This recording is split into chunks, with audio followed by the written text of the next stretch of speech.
So if you're just joining us on this fun adventure, my name is Christopher Corey, and in order to get my football club, Walton Hersham FC, into the English Football League, I bought the farm. Not too long ago, I bought into a little football club outside of London called Walton Hersham FC. When I jumped in, the Swans were in the 10th tier of the pyramid. There aren't many tiers lower than that for serious football. And I get it, the Premier League is not in sight. You know, I'm not a gazillionaire, but the English Football League, those 3 tiers of the pyramid below the very top, brother, I got you. We're going there. We've gone from 10th tier to 9th to 8th and now to 7th in a hurry. Just 3 steps to go, and I'm gonna get us there.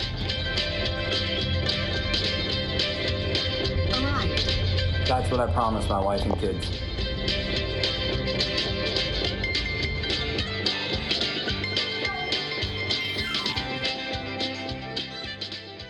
So if you apply to this academy and you're a good friend of mine, I can't get you in.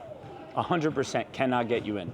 Contractually, you have to get greenlit through the application process through our head of school and our head of football. And that keeps the merit in the academy. It keeps the culture strong. And I've seen people lose vision, lose sight of the merit in sport because the money's there. And you gotta be patient. You can't treat it like a regular business where you can scale and scale and scale and make decisions based on boardroom issues or money issues. You've gotta make decisions based on merit. The org chart is basically doesn't exist here. And a typical corporate model org chart, we threw it out because it doesn't work for American soccer. Just the way you have the MLS and US soccer making all the decisions for the grassroots when they know all about it. Right now, I feel pretty glamorous. I'm sitting in my office. It's got wood everywhere. I got this really cool soccer memorabilia behind us. That is not what it's like to live here, right? The football pitches were built by me and a bunch of dads. They're imperfect. They're a work in progress. They need sand. And you know when the best time to give a field sand is to find out where the low points are? When it rains. So, when it rains, you'll see me out on a golf cart with bags of sand behind, filling in low points in the pitch so that it drains better. We have all kinds of animals out here at the farm. We have otters, we have armadillos, and I've got a full-fledged war on the armadillos because they punch holes in my soccer fields looking for ants. We have a wasp problem that's awful. Initially, I didn't think having wasps was that big of a deal, but wait till a 3-year-old gets stung on a Saturday afternoon and it's a commotion. So the wasps are a big deal. We've got 10,000 soccer balls lost in the woods that we need to go fetch. We've got flies, we've got mice sometimes, we've got everything you can think about. And by the way, there's no janitorial staff to call about it. That is me and my sons and my wife. Flies. Become an expert on flies because we have trash and trash attracts flies and we're in the middle of the woods and that attracts flies. And nothing gets rid of the flies. I tried everything. Not that sticky paper, not the poisons, not the anything. There's one thing that does it, and it is a little canister filled with powdered poop and water. That's what it is. And you take this canister and you take the top off and you empty out about 100 flies, dead flies covered in powdered poop and water. And then you have to fill it back with this bag of powdered poop. And then you gotta put water on it, which it already smells awful. If it gets on you, it's on you for weeks. And then you gotta hang it back up. It is the worst job here. Everybody knows about changing the fly trap. My sons probably only behave as well as they do because they know that that fly trap is there if they screw up. It is the worst job ever. I wish I never encountered the solution to flies and I would just live with the flies all over my food and face because changing the fly trap is so god awful.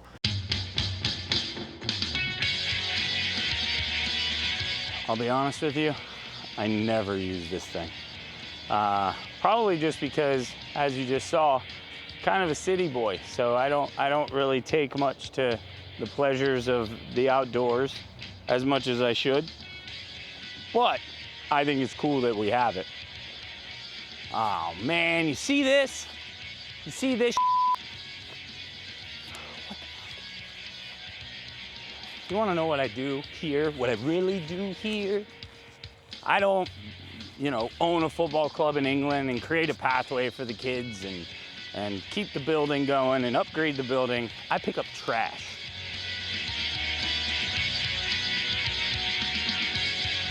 My wife runs a dog rescue called the Dog Club. Check them out. And what we do is we take in foster dogs from kill shelters. So anytime I see on social media that there's a dog on its final minutes at the kill shelter, I know I'm gonna meet that dog later that day, and the dog's gonna live here at the farm until it's adopted. Hi guys! Hello! Like Ace Ventura. Hello, furry friends. Oh, it's a wiggle butt. Hi. Hi. No. Honestly, the dogs remind me to just slow down and enjoy what is.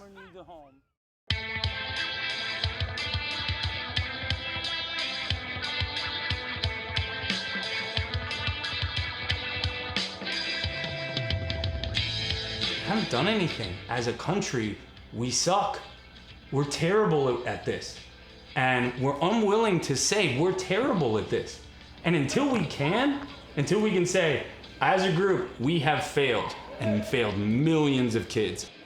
Really what I am is just a pissed off guy who's pissed off that they have taken for granted how beautiful this sport can be to millions of kids by knowing that the model's wrong.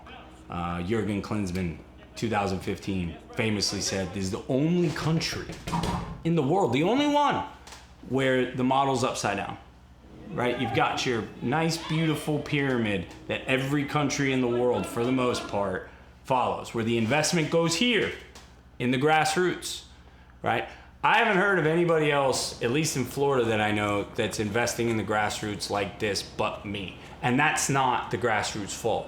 That's U.S. Soccer's fault, because U.S. Soccer knows damn well what they're doing, right? They invest here at the top of the pyramid, in the top division, in the top division academies. You look at our youth national team call-ups, 95% from MLS academies. I don't have anything against the MLS, phenomenal business. But what I do have something against is you're telling me that the best youth national team players all live in a 70-mile radius around 29 academies in this gigantic country. You're treating me like I'm an idiot. The sport, if you ask me, in the US does not exist. We play a bunch of exhibition games. They don't mean anything. The leagues reset every year. Reset. Doesn't matter if you finish first or last, it resets. You're telling me that promotion, relegation, the ability to compete, and when you compete at the best levels and you win, that the reward is to reset and do it again the next year, right? You don't get promoted, you don't get relegated. The grassroots is nothing to compete for. But what the grassroots model does is it reaches into communities and gives kids hope who live here in Palm City, Florida, which is 2 hours away from either one of the Florida MLS academies, right? Because that grassroots town can have a grassroots football club. And that grassroots football club can play in a league. And if they do well, they get promoted. And guess what? If one of those kids scores 40 goals in that season, somebody from a couple leagues up is coming down to get him. Right now, if you played 4th division, right? And if you look at that upside down pyramid and you're investing, right, only at the top, that point here in the grassroots, right? That's not casting a wide net. That's not helping communities. That's not helping kids who have a dream to be a part of this sport. Forget about playing. What if they wanted to be a part of their grassroots football club? That grassroots football club has no support from the pyramid. So if you want to really talk about this, right, and this might be one of the only interviews where somebody's really talking about it, it is broken. Everyone knows it's broken. No one wants to say anything about it, right? Because if you say anything about it, guess where you won't be working? U.S. Soccer, MLS, maybe even USL now, right? They had a chance to go pro. Well, they're not going to do it, right? Honestly, it's because no one has any balls. No one has any balls. We want to keep our nice little business card that says U.S. Soccer, right? Or we want to be Alexi Lawless going out on Twitter and just speaking nonsense about the US soccer model works and we don't need promotion relegation. It wouldn't benefit the sport in this country. Are you mad? Are you mad? But the sport, it doesn't belong to you. And there are more people like me now. And those people who you don't think about, you need to be aware they think about you. I think about you, right? And eventually, when those people just keep working and working and working in the grassroots, we develop something that's beautiful, and people can grab onto that. Like a city in the middle of Florida, right? In the middle of Florida that has wrapped its arms around a 7th division club in England. And the community supports a grassroots facility that used to be a horse farm, right? That is now helping to support a club on its way to the English Football League. That is a story, that is a project that you cannot turn away from. We've now launched a 100% free football school where the kids show up at 8 a.m., they train, then they go to class, then they have lunch, then they train, then they go to class. And that project is so aligned with the philosophy of Football First here at Walton Hersham. And it's a big passion of mine, obviously, being the American contingent in the ownership group, is to bring some of that spirit, some of that merit, some of that passion and love that Walton Hersham has back to the States, and that philosophy, and hopefully we make a small impact on the grassroots of soccer in the United States. I think Walton and Hersham can bring belief to the Football League. I think belief in it's not all about the money, it's about the love of football. And I think if you can get the football right in your football club, in our football club, I think everything, whether it be the business, whether it be the fan base, whether it be anything around the club, it can come along for the ride. Non-league football is old school English football, yeah. So it'd be a lot of long passes, a lot of long balls, a lot of duels, a lot of second balls. And something we tried to do here is just break that mould a little bit. We believe that we should have the ball. We believe that we should dominate the opposition with the ball. And we look at top level games, we look at high level games. My background is in academy football, same for Darren's. So the teams that we follow, the teams that we learn from are Premier League teams, La Liga teams and international football.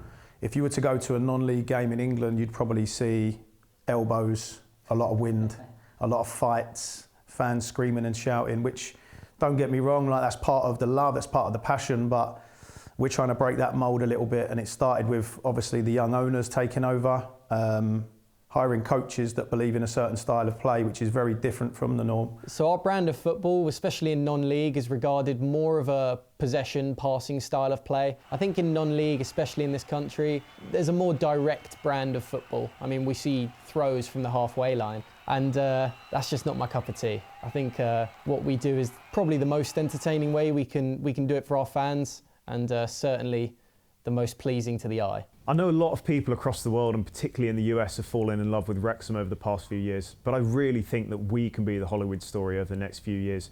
We have the social media presence. We're the first non-league team to over 1 million followers on TikTok. We have the success on the field. We've been doing those promotions, and ultimately we have the platform, we have the footballing resources, we have the management, and there's no reason why we can't keep growing like we are.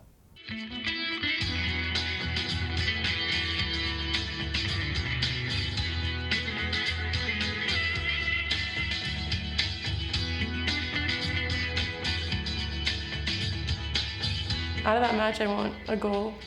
I want to come out of it knowing that I did everything I could and left everything on the field and performed my best. I've had Josie since she was, 12, so she's just turned 18. She came very shy, timid girl, and didn't have any confidence. Was mixed from track, cross country, soccer, then slowly started to grow as a player, and you could see she started to believe in herself more, and now she's turning into one of the best players that I've ever seen here. Robin knows more about football than I do, and so as I move more into ownership and things like that, she knows more about English football. A big part of that, I'd say, is my dad. So he took me everywhere. I played since I was 6. I played with boys. I think that's a big one. played with boys growing up, and then moved on to academies. So I was taught from a young age that the way it should be played. And then I came over here to coach. So I was coaching at 16 in England as well. So then I think that helped a lot. From the second that we started this project, I had met Robin and knew that we had found the person that was going to help us pull this off. Somebody with a work ethic like hers and the quality of character that she has and the quality of the person that she is. One of the things that people have attached with me is, hey, there's this crazy guy who lives on the football facility, who owns a club 3,000 miles away, and is telling us here in Florida that he wants to help develop our kids to live a dream of playing European football. They see me here every day, working those hours and doing those things. So to me, being about it is, there's not a slight second of hesitation that I haven't given absolutely everything I have, probably plus a few percentile points. Now here comes a very special moment for young Andy Gribben, 16 years old, out of Palm City, Florida. A big moment for football, not only in Palm City, not only on the Treasure Coast, but for the whole state of Florida. Andy Gribben committed to play for Walton Hersham when he turns 18, coming on to make his senior debut. What you produce is not football. It's not football. It is 100% not football. It is an exhibition of the sport of football.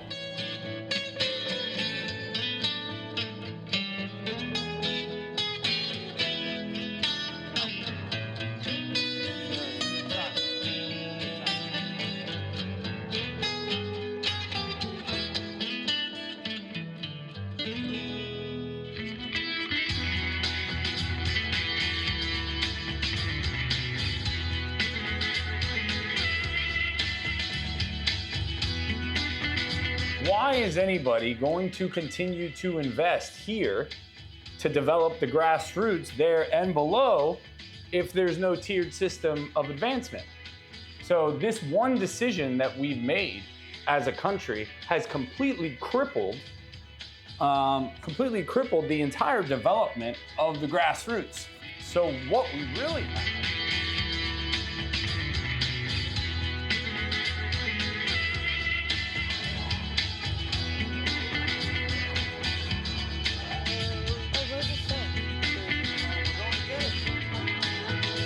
It's like my dream come true to play soccer all day, every day. And then knowing that that academy opened the doors to something bigger over in England was really big for me. After purchasing this facility almost 3 years ago, I can tell you that everything you see has been replaced. Not a single thing that's here now was here before, because everything was broken. It was completely run down. So our little fence here that's broken got struck by lightning last week, and you can kind of see where it hit over here because it mangled and fried the fence. But this is a great example of something that just breaks here because, you know, because of Mother Nature, because we're out here on a farm. We've invested a ton of time trying to go from 37 species of grass to, I think we're down to like 9. But to completely tear it up and redo it is really not an option right now. So these are 4 tall boy shipping containers that have been fabricated into modular stadium seating with bleachers pushed into them, and we can actually seat 325 people under there, which has been a great addition to the facility. And if it's raining or if it's very sunny, you're very appreciative of those containers. So this entire pitch has been built using YouTube videos, which is pretty dope. And if you look at it, it is perfect celebration Bermuda grass, and it is almost 6 acres of perfect football pitch. If you look, I mean, oh man, you guys have no idea what it took to get this looking like this, man. We did it.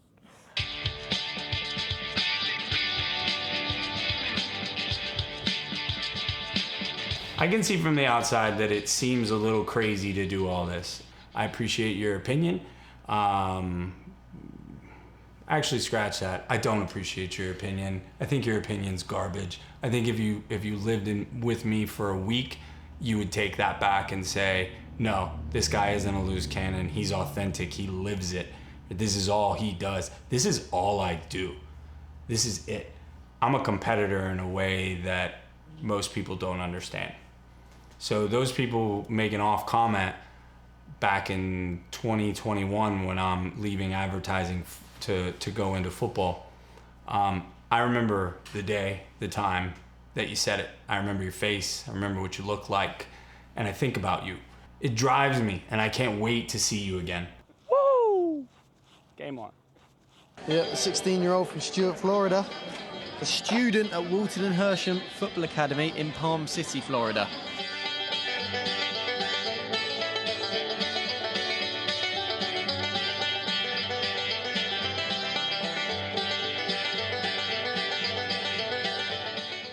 These kids, their parents, they're all a part of this family.